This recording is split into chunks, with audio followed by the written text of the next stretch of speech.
Paldies, uzsākam debates. Debatēs pieteicies deputāts Aleksandrs Kirsteins.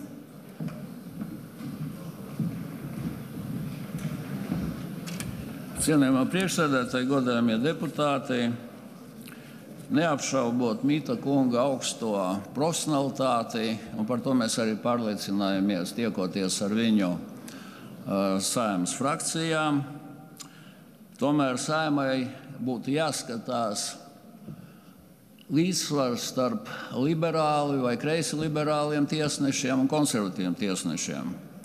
Un, kā jau es kādreiz teicu, Latvijas nelaime ir tā, ka pārsvarā visi tiesneši nāk no vienas fakultātes. Mums nav divas universitātes, kuras, kā Amerikas Savienotās valstīs, sagatavo augstākās tiesas tiesneši, un kuras varbūt arī dalās pēc saviem politiskajiem uzskatiem, pēc konservatīvisma vai liberālisma. Un rezultātā mēs saņemam vienādi domājošus tiesnešus, kuri bieži vien pieņem ļoti dīvainus lēmumus.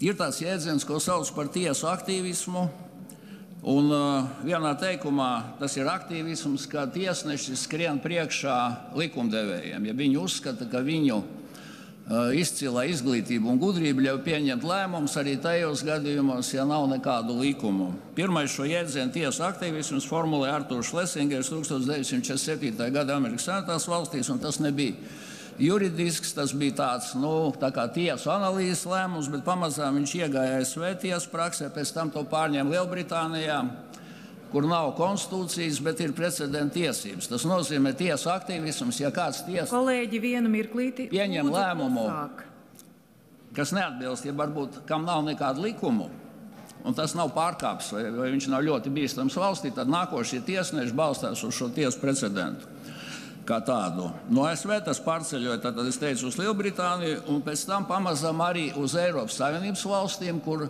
pārsvarā šo tiesu aktīvisma metodi pielieto kreisi liberālie politiķi. Latvijā ir ļoti labs raksts Lietuvas konstitucionālās tiesas tiesnesis profesors Ģedimins Mesons. Ieiet internetā, viņiem ir vesels raksts par tiesu aktīvismu Lietuvu, konstitucionālo tiesu praksi, viņš to ļoti sīki ir izanalizējis. Latvijā šis piemērs ir, varētu teikt, sākam ar Abrenes atdošanu, kur Satversmes tiesa pēkšņi nolēma, ka pretēji Latvijas satversmei, kur Latvijas robežu var mainīt tikai tautas nobalsošana, tika pieņems lēmums, ka Abrene nemaz nav bijusi Latvijas sastāvdaļa, tā ir jauniegūta teritorija. Un, man liekas, tikai tiesnesis Krūma uzrakstīja, ka tas īsti tā kā nebūtu pareizi.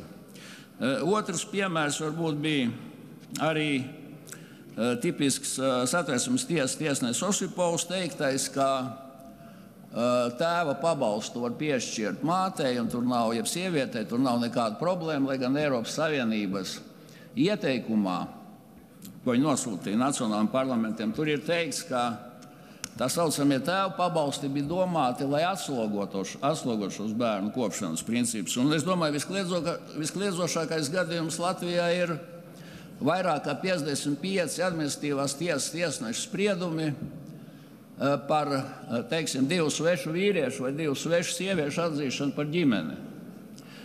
Un tā, kad mēs tikāmies ar Mita kungu, mēs jautājām, es personīgi jautāju, pēc kāda likuma, kur civila likuma ir kaut kāds pāns, kas šo atzīst. Un Mita kunga atbilde parādīja, ka viņš ir klasisks liberālā tiesu aktīvisma sistēmas piekritējs. Viņš teica, bet ziniet, sabiedrība jau attīstās, un gan jau nākotnē šādu likumu pieņems. Tātad, ja mums ir šāda Satversmes tiesa, kas uzskata, ka var spriest nevis pēc likumiem, bet pieņemt lēmumus pēc tā, ka nākotnē, varbūt tad, kad valdīs komunisms, es nezinu, vai sociālisms, vai vēl kaut kas, šādi likumi tiks pieņemti, tad es domāju, ka tas ir ārkārtīgi bīstami. Un es nebalsošu.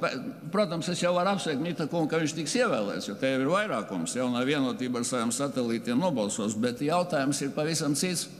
Mums visiem ir jāapzinās, ka tā ir viena no kārtējām naglām Satversmes tiesas zārkā, jo agri vai vēlu būs jāpieņem lēmums nodibināt konstitucionālo tiesību vai Satversmes tiesību departamentu pie augstākās tiesas. Kā tas jau mums ir, teiksim, Igaunijā, kā tas ir Somijā, kā tas ir Zviedrijā, jo pārāk daudz jau ir šo tiesu pārkāpumu kā tādu, kuri tiek nomaskēti ar vārdiem tiesu aktīvisms. Paldies, es aicinu neatbalstīt šoreiz Mita kunga kandidatūru.